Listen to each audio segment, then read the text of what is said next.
You're watching Global Trade This Week with Pete Mento and Doug Draper. Hello, I am Doug Draper with Global Trade This Week. We're so glad to have you with us. We took a little hiatus for a couple of weeks. We were letting things simmer because we really wanted to have some good intel when we come back on here. But I am only half of this show. The other half, I can tell by his staircase that he's in Washington, D.C., I believe. Pete, where are you today? I'm home.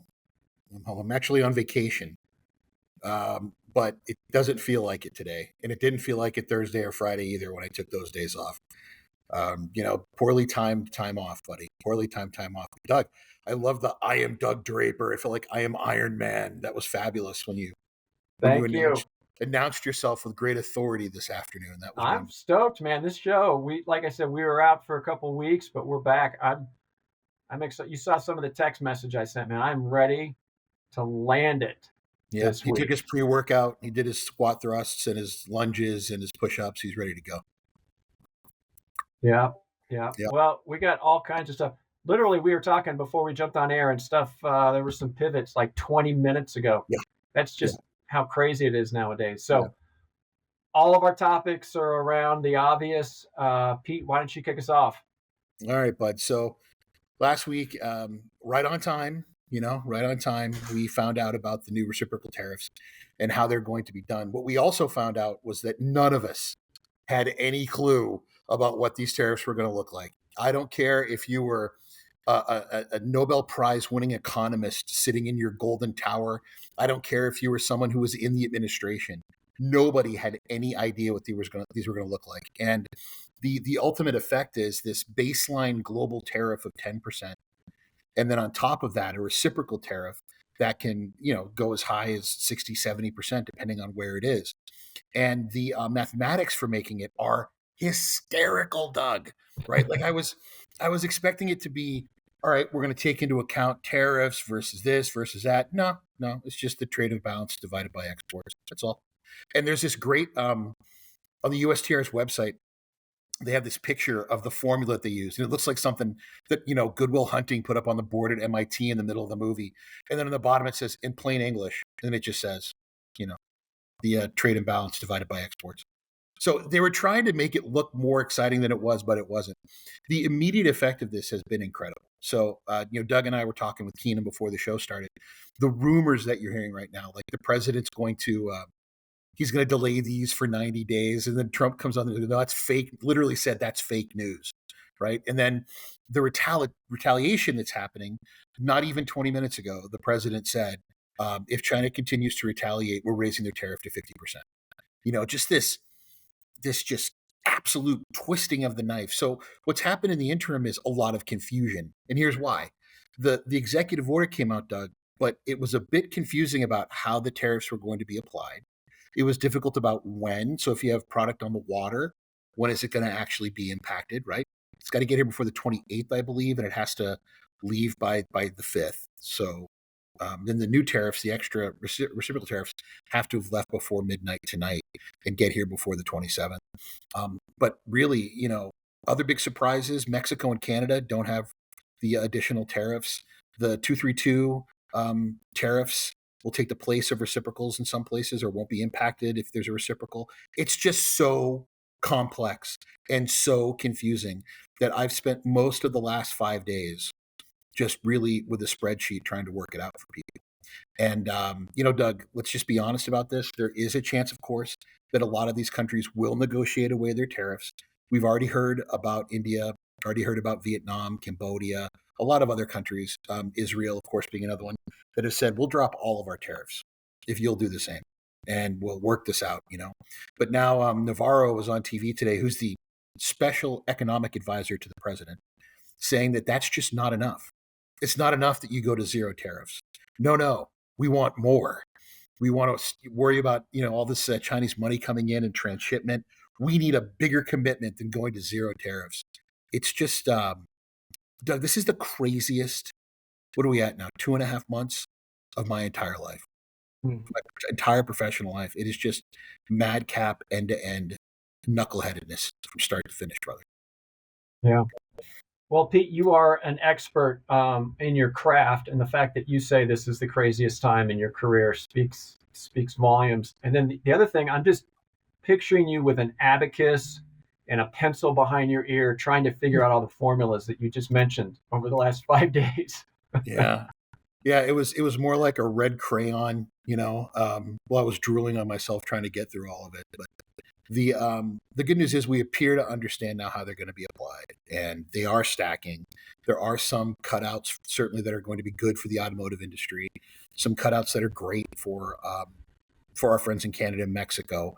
But honestly, Doug, this is just the de minimis. They're going to start hitting mail shipments with a minimum tariff of $25. It goes to 50 in June. It is an absolute ass kicking as far as how these goes, and you can see it in the market. We were talking about that too. I mean, for a brief time this morning, oil was under $60 a barrel, which is not good at all. And it's a great sign of people's expectations that there's going to be less movement around the world. I got a text from a friend of mine today that said the spot market on aircraft for getting a charter went from like 350 grand to like 2.2 million today, because people Went are to just what? What'd you say? 2.2 million, because people are just trying to do everything they possibly can to get this crap in here as fast as they possibly can before the night. And I'm here for it from the perspective of, the academic perspective. I think it's fascinating, but just the pain and suffering that my clients are going through trying to manage all of this, it's an awful time to be an importer. Yeah, yeah.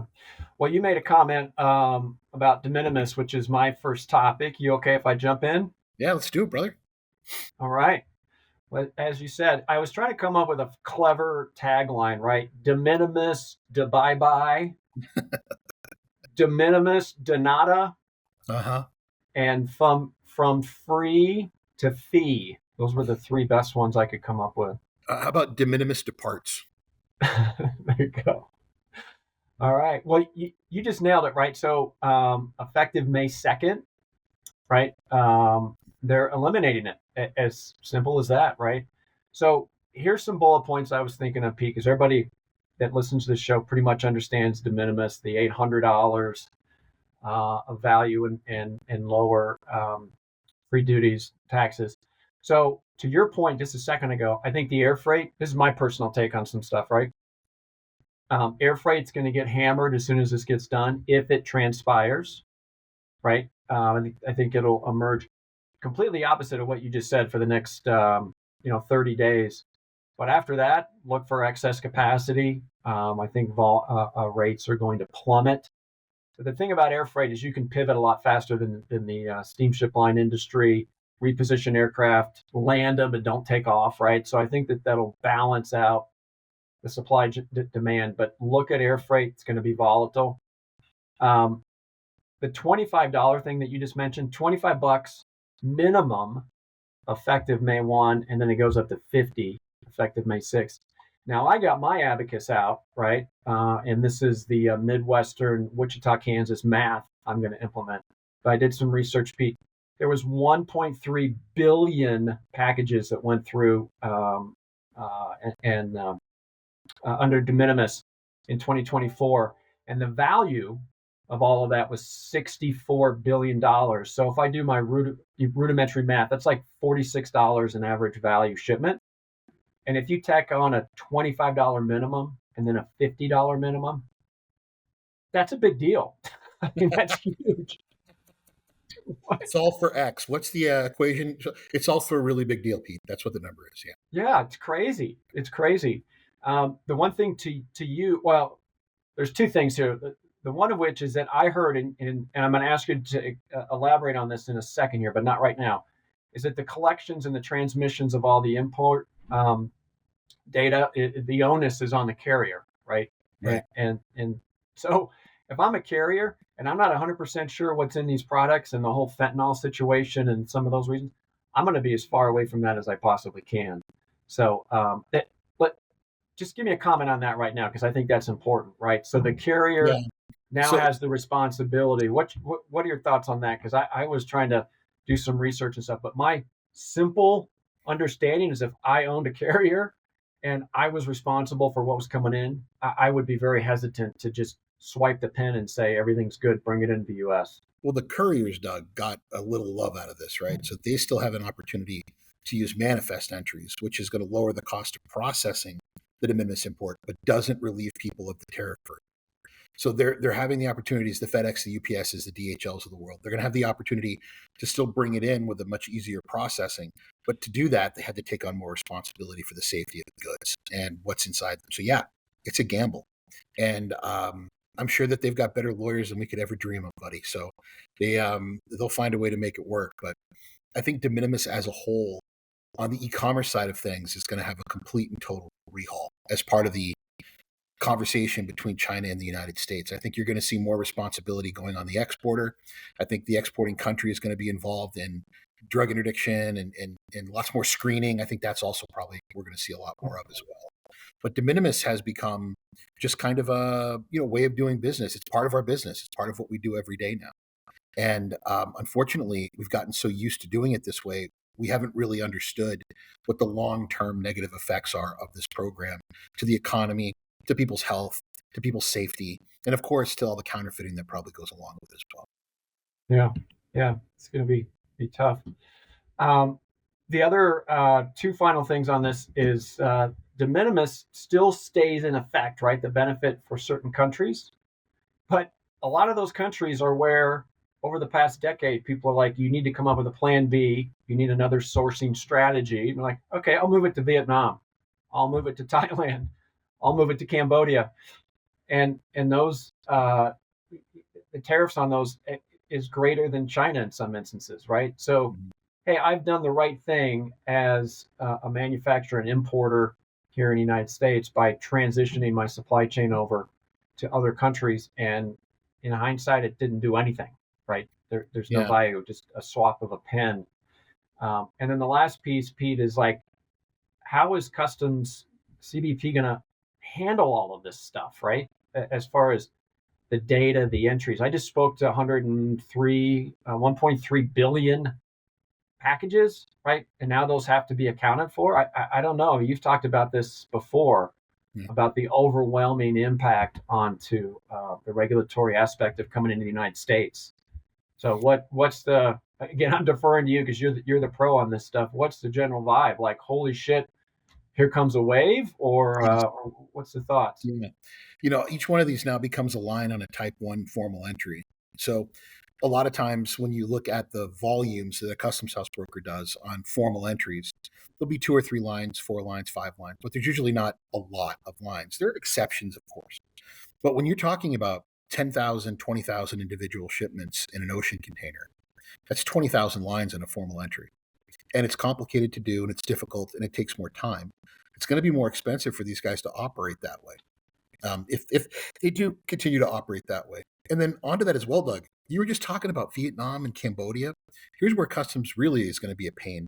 They're going to assume that a lot of this stuff is just being transshipped, that people are moving it to Vietnam, Cambodia, and to Thailand, and then just repackaging it and sending it to America. And heaven help the companies and the people that do that, because customs is going to absolutely burn their village to the ground when they figure it out.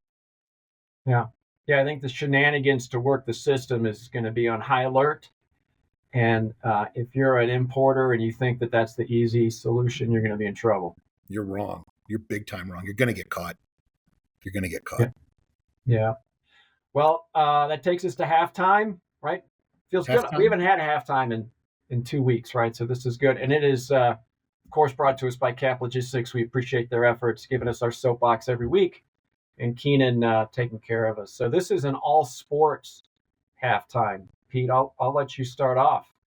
Baseball's back, and that makes Pete very happy. I love baseball. I love the Boston Red Sox. I'm what a friend of mine who passed away called a baseball poet. I love the game, and I love all the foolishness of the game. I love all the drama and all the romance of the game. I like it a little too much. There was a period in my life that when the Red Sox lost, the next day I was in a really bad mood. I've since overcome much of that psychological grooming that I went through as a young man with my family to make me love the Red Sox that much. But Doug, for a period of my life, I worked for a baseball team as part of a job with a freight forwarder, and made me hate baseball for quite some time. So the last couple of years, I've really gone back to being a purist and loving the game. To me, heading off to a game and having a couple of beers or a couple dozen beers and eating about a pound of peanuts and just hanging out with my friends and watching the slow pace of it, enjoying the moments of it, it's just something that I truly love. And I liken it to the idea of cricket, where I have friends that will spend days watching test matches on cricket. And for them, that's not boring at all. To me, the game's shorter now. It's more fun to watch. It's gone down in popularity. It will continue to, because it is a slower paced game. And younger people just aren't as excited about it. But I'm excited for baseball to be back. And I'm wondering, Doug, I don't think I've ever asked you this. We've talked about every other sport, I think. But do you care at all about baseball? Ish. Ish? Ish. Are you a Kansas City Royals fan, or are you a Colorado Rockies fan? Do you only care when people are winning? Is that what it's like? Yeah, I don't. If to answer your question, I'd be more of a Rockies fan. But anybody here in the state that goes to in the state of Colorado, you show up a little late, you drink some beers, you enjoy the beautiful sunsets from the stadium, you hang out till like the fifth inning. The Rockies are probably losing, and then you eject and you go down to Lodo, drink a few more beers, and go home. So it's more of the experience out of the diamond than in the diamond. And that in and of itself is a lot of fun. And I think to your point, Pete, if there's no better time right now is to have baseball where you can just go into a stadium and relax and turn your brain off and just focus on what's going on in the field. So I think the baseball season is timed very well to the chaos that you and I speak about every week. So much, Doug, of my time with baseball has been with friends. It's just my other idiot buddies that love baseball, caring way too much about a silly game and talking for hours and hours and hours, just hanging out. And I do love that very much. I missed it a lot during COVID, and I'm excited for another great year of baseball. I'm sure the Red Sox will crush my soul again, as they do every single year. But I'll be rooting for the home team and loving my boys, and I hope this year's different. But I know hope's not enough. So yeah, to baseball. Cool. All right. Well, baseball is like a 6-month season. I'm talking about a 1-day or a 4-day event called the Masters. Pete, that's coming up this weekend. I'm not a golfer, right? But there was a lot of pageantry around it. And there was a couple of things that popped up that I saw this morning. They were very proud that the concession costs are very low and stable in the Masters over the years. But here's the deal: have you ever heard of a freaking pimento cheese? I want to get this right here. Like, what is it that they do? Pimento It cheese. is where is that thing? Hold on a second. Pimento cheese and egg salad sandwich for $1.50. Yeah, I mean, pimento cheese is it's a mainstay of the Southern diet. So yeah, Ugh. that's when you knew your family was poor, when you went to school with pimento cheese sandwiches, and I did it Oh, many times, Doug. So yeah, I'm familiar with it. It's an acquired taste. I recommend you get some club crackers, Keebler club crackers, and just scoop it on there, and you'll acquire that taste pretty quickly. yeah. Maybe throw the sandwich away and just eat the club crackers. That's Yeah, horrible. Here's the other thing, Pete. They're coming out with $3 tomato pies. Ugh, what? I nothing. don't even know what that is. I don't want to know what that is. But pimento cheese, egg salad, tomato pie, and on the bottom of this article, Pete, what they said is they were going to have barf baskets. There's 2 per hole because as you eat this crappy food and chug down $6 beers, all you're going to do is throw up because that food has just got to be horrible. I cannot Oh, put Doug. some meat in there, right? You need some meat to offset that stuff. I saw those 2 things: pimento cheese sandwiches, an egg salad, and a tomato pie. Like, what are they doing down there? Doug, when we do our next live show, I'm going to have you taste some pimento cheese and tell me what you think. But this is peak Southern cuisine we're talking Ugh. here. Okay, this is true, trashy trailer park trash kind of chow, and it's from a different time. I think I'll put it that way. Like that kind of food is what my grandparents would have loved to have had while they were watching a sporting event. I mean, go to Yankees games now. They have like tiramisu and a helmet, and I think it's the Dodgers, not either Dodgers or the Angels. They have like $100 sushi plates you get at the game and stuff. The concessions are a big part of how these companies make their money. I don't think the Masters is so worried about making cash on pimento cheese sandwiches. So you're telling me I couldn't go find a hot dog at the Masters? Yes, Wow. exactly. Processed meat that I don't want to know where it came from. I'll eat that all day long over pimento cheese and egg salad. Dude, that is horrible. I can't Yeah, even. it's kind of sad you get better food at a rodeo than you do the Masters. That's I messed know. up. I don't know. I'm sure golfers that are watching the show are like, that's a purist perspective. What do you do? Or what are you doing bad mouthing pimento cheese? I Anyway, guess I get that, but like, yeah. name another sporting event where you eat peanuts, as part of it. Or I guess now I think about it, most American sporting events you do. But yeah, so I can't golf either, Doug, and that's a big part of like this and a lot of other industries is a lot of golfing events, and I am god awful at it. I've never put the time into getting any better. I get frustrated with the game. I can't do it. So whenever I get those invitations to come to a golf thing, I'm like, yeah, I'll meet you guys after. How about that? Yeah. Mm. All right. Well, that's halftime brought to us by Cap Logistics. Pete, we got to jump back into the topics of the hour. So, what's your second topic, my friend? I My like second- this one, by the way. You yeah, just shot this to me a few minutes before the show. I like this one. It's a different perspective. exports are going to be impacted a great deal by these tariffs, and here's why. So we had something called the Smoot-Hawley Tariff Act. I've talked about it on the show before. It happened a long, long time ago. And it's believed to be the impetus of the Great Depression and a lot of other terrible economic things that happened. But one of the big reasons the Great Depression happened was America depends so much on exports. And as the tariffs continue, if they continue long term, and that's speculation, right? No one really knows how that's going to go.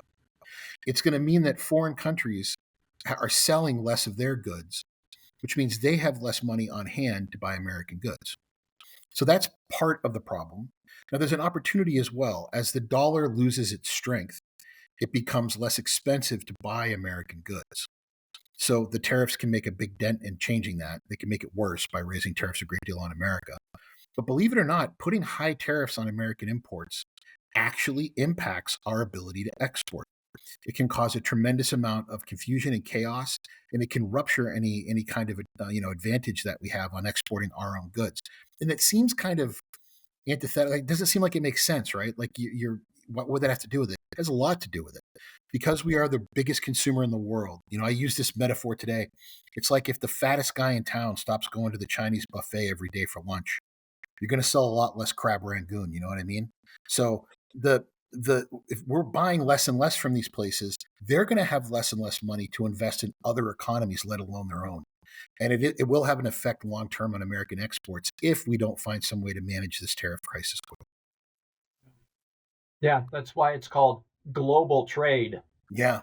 I mean, right? Think about it, Doug, right? So here we were just talking about how imports into America have played chaos on prices, short term and long term, for air freight. We can imagine ocean freight would probably be something similar.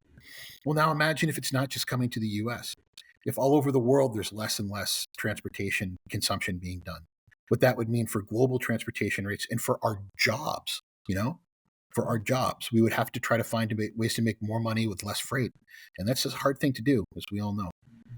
Mm-hmm. Yeah, it's a good point.